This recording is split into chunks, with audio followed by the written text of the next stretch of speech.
জলপাইগুড়ি কদমতলা মোড়ে আর্চিকর ঘটনার প্রতিবাদে জলপাইগুড়ি নাগরিক সংসদের ডাকে চলল রাত জাগো কর্মসূচি। সমগ্র উত্তরবঙ্গ জুড়ে পালিত হল রাজবংশী জাতির জনক রায় সাহেব তথা মেম্বার অব ব্রিটিশ এম্পায়ার্স ঠাকুর পঞ্চানন বর্মার মৃত্যু দিবস। আজকের দিনেই 1933 সালের 9 সেপ্টেম্বর কলকাতায় তিনি পরলোক গমন করেন। আর্চিকর ঘটনার শুনানিতে জুনিয়র ডাক্তারদের কাল বিকাল 5টার মধ্যে কাজে ফেরার নির্দেশ সুপ্রিম কোর্টের। আর্চিকর ঘটনার শুনানিতে সিবিআইকে মঙ্গলবারের মধ্যে নতুন করে রিপোর্ট স্ট্যাটাস পেশ করার নির্দেশ সুপ্রিম কোর্টের।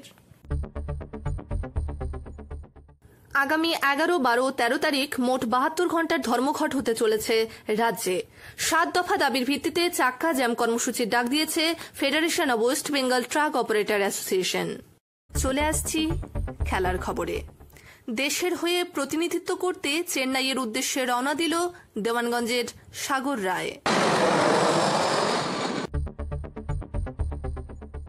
West Bengal State Council for School Games and স্পোর্টসের পরিচালনায় District Council for School Games and Sports কোচবিহারের ব্যবস্থাপনায় আজ থেকে শুরু হতে চলেছে অনূর্ধ্ব 19 বালিকা মহিলা ফুটবল প্রতিযোগিতা। আজকের নৌশোলকের উদ্বোধনী খেলা পরস্পর প্রতিদ্বন্দ্বিতা করবে কোচবিহার জেলা দল ও বিপক্ষে মুর্শিদাবাদ জেলা দল। এই খেলাগুলি চলবে 9 থেকে 11 তারিখ পর্যন্ত এমজেএন স্টেডিয়ামে। পাড়া পল্লী যুব সংঘের পরিচালনায় ছত্রধর বসুনিয়া চ্যাম্পিয়ন ও Bani Basunia runners junior football league cum knockout football টুর্নামেন্টের সোমবারের খেলায় জয়ী ধারানগর যুব সংঘ।